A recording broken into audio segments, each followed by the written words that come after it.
Welcome back to the DNA Pest Control Podcast. This is Daniel. And I'm Aaron. Aaron. There we go. Okay, so today's episode is going to be on day 3 of Pest World. You guys may be sick of hearing about Pest World so far, so we'll make this one a quick one because there's so much that we can talk about just episode-wise on each of these classes that we did take. But just to give you a little recap of Pest World, what it is, if you're just jumping on and listening to it, if you haven't gone back and listened to even Pest World, day 1, day 2. So Pest World is a convention that they bring in a ton of experts. Actually, some of them are all over the world, and they talk about different subjects. They have different classes, but it also brings in a ton of different vendors and I guess companies that create pest control products, and they are actually come from all over the world. I'm pretty sure I saw a few, I'm assuming from China that they had. Mm-hmm. I didn't, they have a ton of different stuff. I know some that are from Germany because they make these door sweeps that are metal. So I know that they're coming from everywhere. So, it makes sense in the name, right? Pest World. So, so it's kind of cool.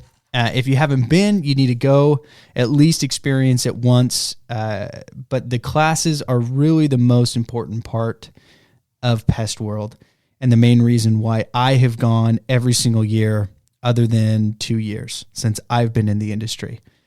So day 3 was a good and a bad day for me. For Aaron? Oh, this was easily the best day of the week. Okay. By far my favorite day. So Friday, that was day 3. It was a fun day. I guess I'll hit mine first because my first class was actually really good. And then you can take on your first class. So my first class was Pesticide Safety 101, Basics and Beyond. Pesticide safety is something that we overlook on every level. And it was a 101 class, but I learned so much because every time we talk about pesticide safety in a company as new techs, we go sleep mode, right? We just want to fall asleep. We don't want to hear it. We don't care, blah, blah, blah. But just think back. Any of those pest technicians out there, have you ever been sick and you've had a fever maybe, but you haven't had a stuffy nose, or you weren't congested, but you felt sick? That is actually because of pesticides. So if you've been sick, but you haven't had all the symptoms of being sick, you were poisoned. Interesting. Yeah, super interesting. And a big, scary thing for a lot of guys, if you've had that multiple times throughout the years, it's because you're grabbing chemicals, you're touching stuff without gloves, you're either breathing it in, you're getting it on your skin. So for me, I'm actually very grateful looking back because I've had bifin spill on my back from a backpack sprayer. I have not been sick. The times that I've been sick has been like a legitimate sick. And then other times it's nothing from a product label that it would say that I got sick from it. Because I had either a high fever, I had cold sweats, I had something like that. Sure. But pesticide safety is something that everybody needs to learn and everybody needs to focus on. And in some states, you don't have to wear gloves. You don't have to wear safety glasses. Even in the state of California, if you're a sole proprietorship or an LLC and you're the owner, you do not have to follow the label at all when it comes to PPE. How? How? I don't know.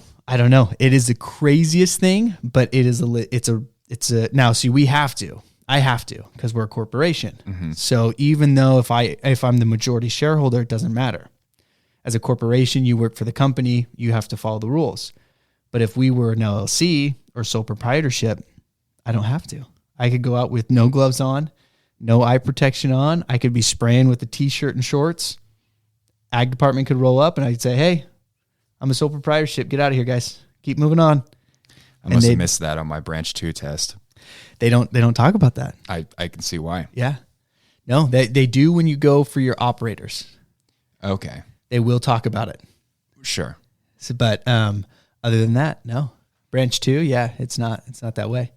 So kind of crazy. Whoa. So anybody out there, that class was a great one. I definitely we'll do an episode on that for sure. And we'll probably bring on an expert from one of these universities. But great one to actually focus on if you're just a tech. So what about you, Aaron? What did you learn at that first class on day 3? Yes, my favorite day of the week. First class was why did you lose the sale? Right. The entire day were just filled with sales classes for me. And what's cool is from each class, it kind of pulled from not only the salesman's perspective, but things that you can bring back to the tech side of things and the office side of things, ways to improve those upsells and creating those opportunities or maximizing on those opportunities, I should say. Yeah. And like you said, with the toxicology, you and I are probably going to go into more depth on, all the specific points they made, because there was a ton of information that I think, can really help the team. But for the most part, it was basically going over like fundamentals on communicating, being prepared to overcome those objections and, ultimately closing those sales, because that's why I'm here, to close sales and to make money. So it was a nice refresher because it really focused on why did you lose the sale, which was the title of the class, right? So you lose the sale. Okay, what did you learn from that, right? And he really broke down, which I appreciated, like a lot of seasoned salespeople are making a lot of similar mistakes over and over again, right? And it goes back to that self-assessment.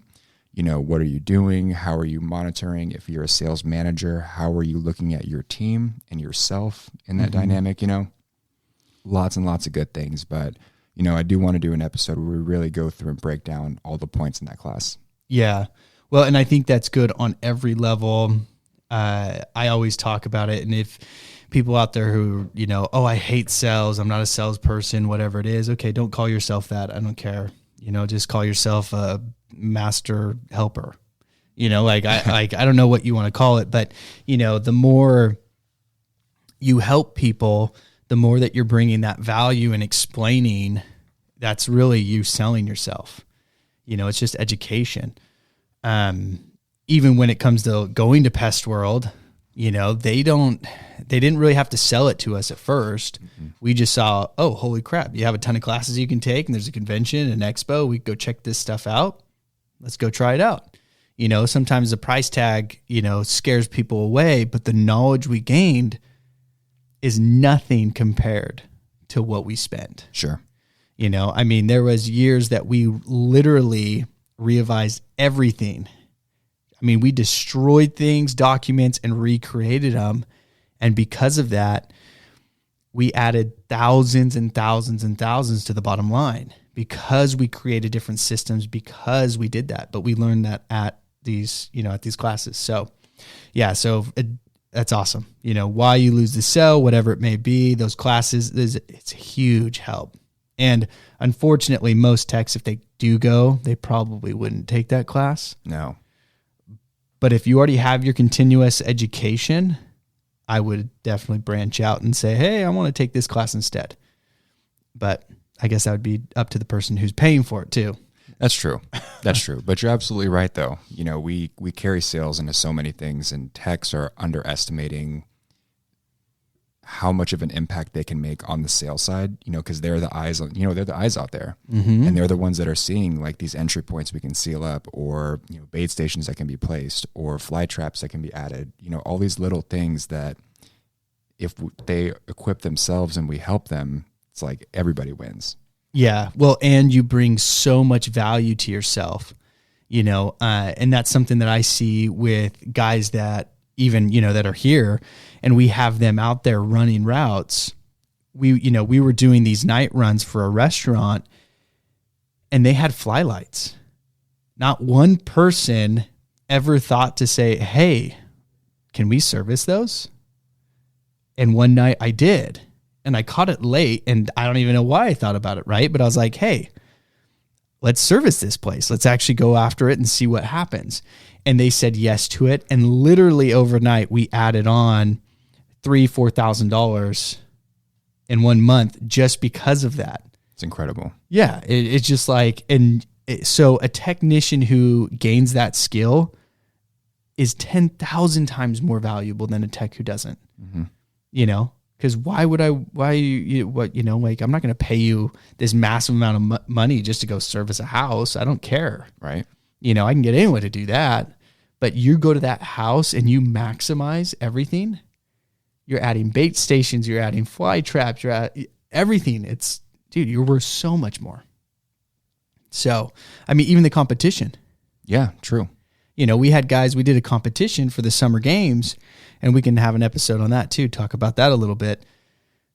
But we did just on upsells with 4 guys, I think it was, that was actually doing it. So 4 guys, and I think we did almost $6,000 in upsells across the board. I mean, it's crazy. $6,000? I think it was. Yeah. No, you're right. It's just saying it out loud. Yeah. Yeah. It was a big number of upsells. Yeah. Just upsells because everyone was pushing stuff. Mm-hmm. So and they weren't pushing stuff that people didn't need. It was stuff that everybody needed and wanted. Yeah. It's just instead of going to Walmart, why don't you just buy it from us? Sure. And we'll install it for you. That's right. I remember there was a few of them, up in the mountain areas where they had like an outbuilding or a shed or, like a pump house or something we didn't service. They would say, hey, we can treat that too. The shed, and they would add on, an extra 10, 15, $20 on their subscription, but little here, little there. Yeah. It's amazing how many people, and I mean, I guess this is going off of why did you lose the sale? Sure. Because if you didn't ask, you lost the sale. But it's so crazy at once you say, oh, hey, by the way, we do this. They say, oh, I want it. It's amazing. Instantly. They're like, I didn't even know. I want that service. So, I mean, that's good. So on my second class, I'm not going to talk a lot about it. I have nothing good to say about it. And funny experience with it, I'll tell in just a minute. But the class was called Wildlife Exclusion Solutions That Work on Any Job. Sounds amazing. Sounds phenomenal. Wonderful. I want to know what are you going to tell me that's going to work on any job? Mm-hmm. Like, there's no way. Well, there was no way because he didn't talk about it. He pretty much said you just need to be prepared when you go out. That was it. And then he talked about his raccoon that he saved who knows how many years ago, and now he has it as a pet. So, whoa.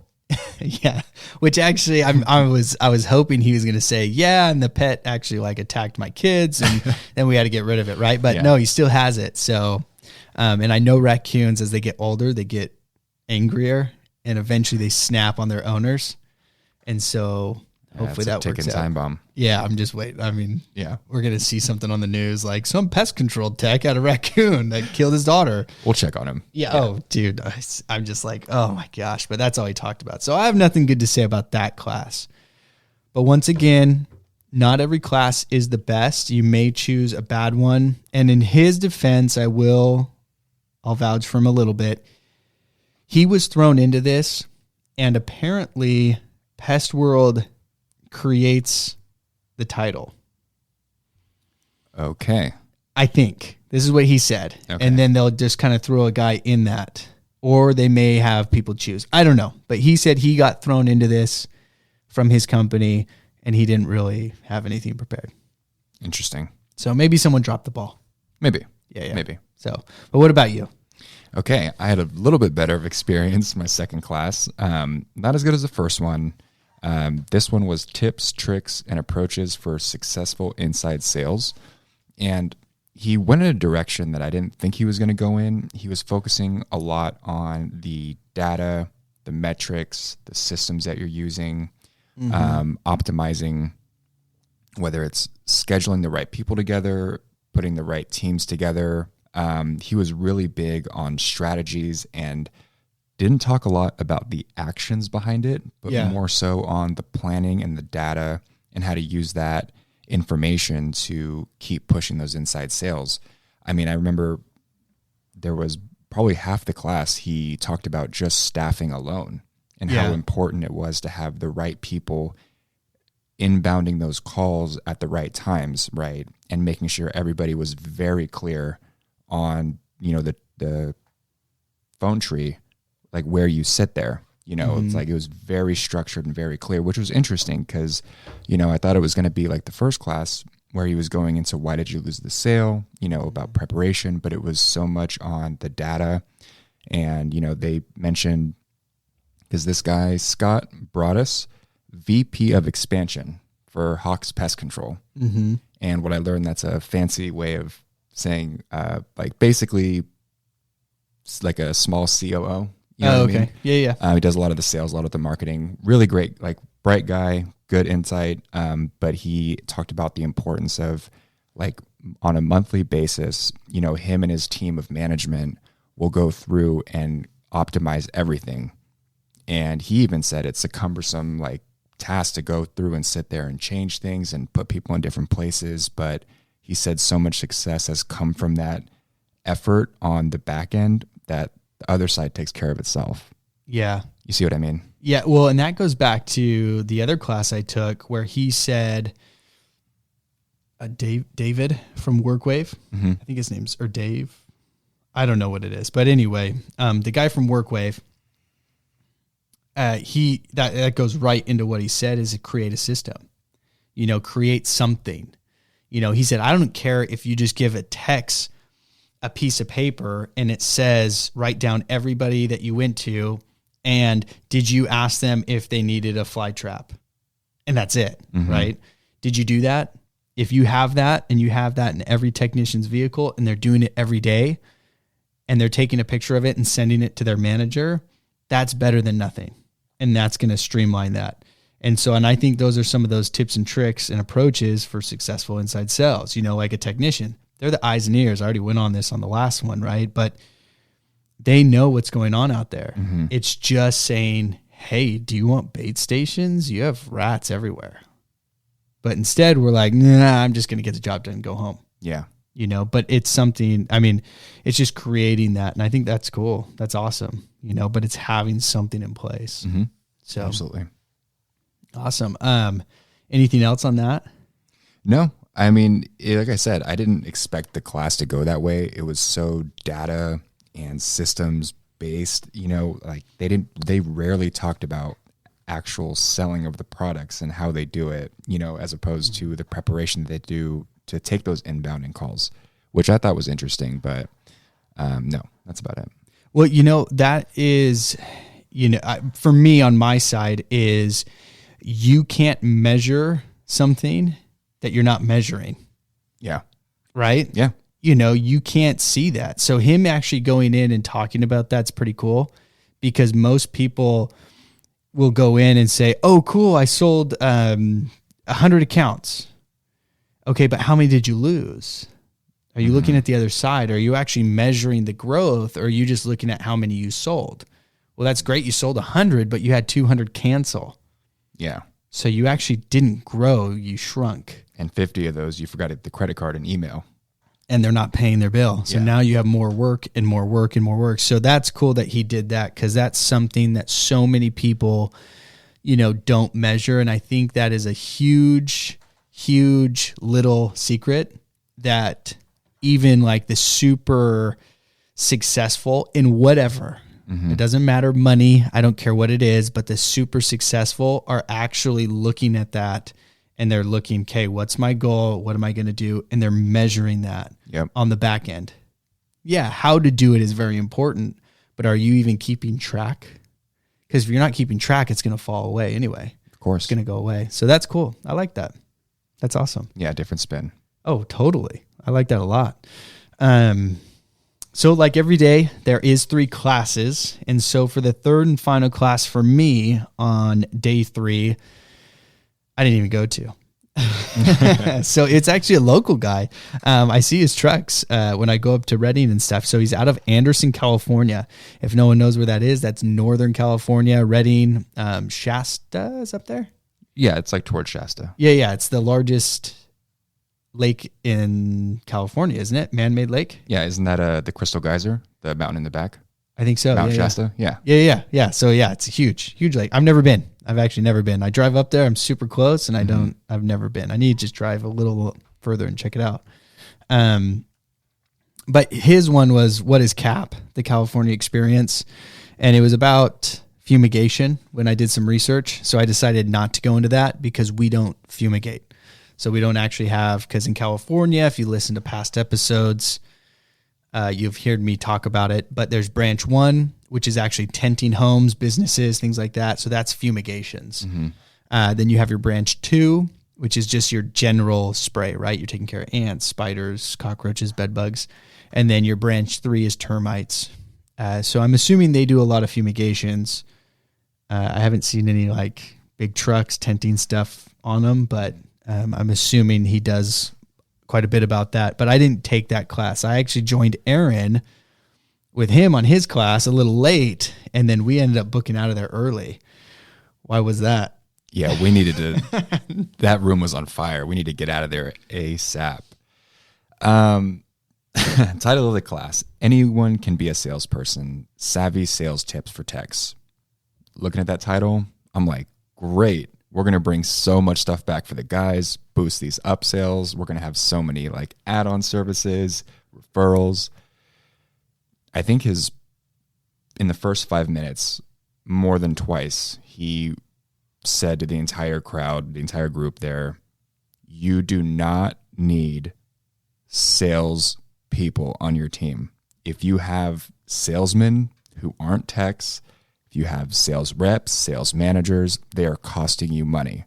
And the scary thing is that's kind of close to verbatim on what he was saying.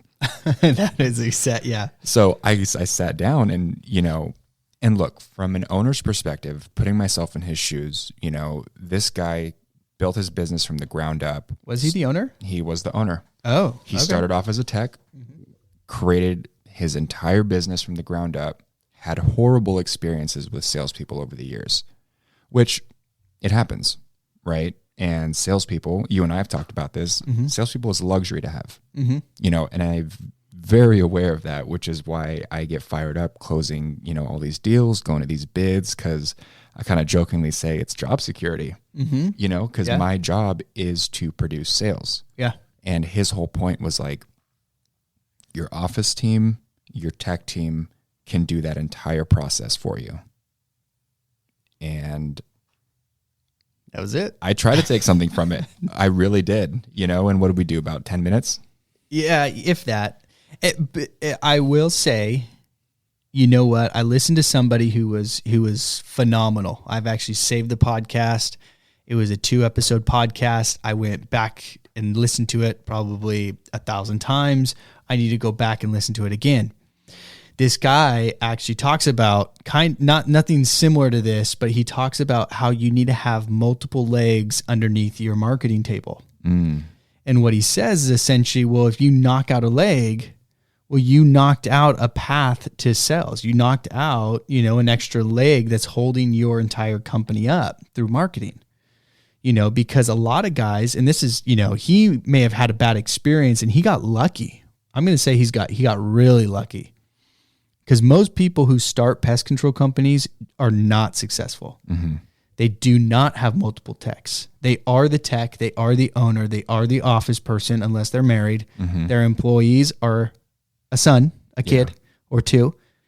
And that's it. Yeah. 30 years later, that's it. That's what happens. So he got lucky that he created something. But him talking about your office staff and everything selling, he's absolutely correct, because most people will not push that. So if you could imagine having a sales team plus your tech selling plus your office selling, boom. Oh, it'd be phenomenal. So he missed out on a massive section. Could you imagine a guy 24/7, his livelihood is sales? Oh, dude, it's scary. Yeah. It's scary. I mean, what we did, what we've done, what we're doing, it's crazy. Yeah. Like what it's going to be in a year from now, it's going to be so different. I mean, because we have guys that are dedicated, right? You're dedicated. Ron's dedicated. You get a guy who's dedicated 100% of his time just to sell, dude, it's not wasted money. It is a luxury because if you get rid of them, they're just not producing. Sure. But it's not like you lost something necessarily. True. In a sense. So he is kind of correct on that side, but if they're big producers, it pays tenfold. It doesn't even make any sense why you wouldn't. So yeah, we walked out of there. Yeah. that was a quick one. We stood up and said no, but I have a sales background, so I know the importance behind it. Mm-hmm. Aaron, you do. Yeah. So you come from a different way. So, I mean, if you're looking at guys that way, then they're always going to be an expense and you're never going to do it. Sure. So anyway, so that was our day 3 of Pest World. We cut it a little short, so we got to go see Boston a little bit. Got to try the cannolis. Oh, yeah. I forgot about the cannolis. Cash only. If you're from Boston, you know. Yeah, cash only cannolis on Danny's cannolis. Yep. There you go. He's got a shout out. Free advertisement, bud. So if you go to Boston, you can have Danny's cannolis. I will not buy them again. No, I wouldn't either. Dude, I brought them on the plane, and because I had a layover in Chicago. On my flight from Chicago back to Sacramento, I walked past the entire plane, and every single person was like, "Oh, those cannolis? Like, oh, those are great." Nuh-uh. And I'm like, "They're okay. They're all right. Right. I've had better. Yeah. I've had worse, but I've definitely had better things to eat than cannolis at Danny's." Yeah. I remember because you were bringing some home for you and your wife, right? Yeah. And I was like, "Yeah, dude, I'll carry them on the plane. I'll take them." And I regret doing that right when I got out in the airport. So they knew. So, but anyway, so day 3 was awesome. Pest World was great. Next year it's in Hawaii, Honolulu. You can check it out on their website. That one's going to be a really expensive one. But it'll be a ton of fun. Yep. It'll be cool. So I will be going for sure. Aaron, you'll be going for sure. I will be going for sure. It's Hawaii. I mean, you have to go, right? Yeah, come on now. Yeah. So it'll be a ton of fun. Definitely go. I keep telling everybody, save up for the next one. Boston was one that was, if it was in your hometown, you are dumb not to go. I mean, it's dumb not to go. You can even pay just for the classes. So even if you don't want to go to the expo, you don't want to go have the full experience, you can at least eat some of that, right? Sure. Just a little bit. But overall, great. Learned a ton. We're going to have a ton of episodes coming out on specific things that we did learn from that to bring everybody a little bit more knowledge to make you guys a little bit better in teching and sales and hopefully even owning a pest control company that you do have. So if you do want to get a hold of us, you can go on the website at dnapestpodcast.com. I'm going to get this right this time. You can email us at dnapestpodcast@gmail.com, and you can go on Instagram, send a message at dnapestpodcast. Thanks for listening in, and get ready for the upcoming episodes that we have from Pest World 2022 Boston. Thank you.